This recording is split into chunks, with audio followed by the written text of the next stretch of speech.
Srbija, kafa, turska, kafana.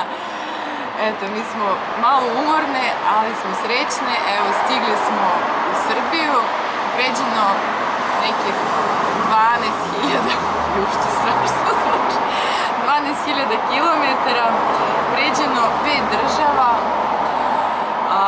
puno granica, 2 kontinenta, planine, reke, 3 mora, tako da smo napravili lep put.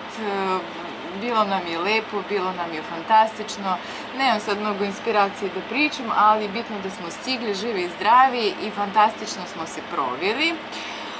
Milomir je bio vozač za medalju, tako da, eto, planiramo možda sledeće godine još veći put da napravimo. Ako vam se dopao naš video, registrujte se na moj kanal. Ako razmišljate o nekoj svadbi možda u inostranstvu, na neko od ovih egzotičnih destinacija, to je fantastičan doživljaj. Eto, možete da se obratite nama i ako planirate svadbeni put posle vaše svadbe u Srbiji, na primjer, isto možemo zajedno da napravimo jednu putanju gde ćete da pamtite taj put i to putovanje celog života. Puno pozdrava, volim vas, vaša Natalija.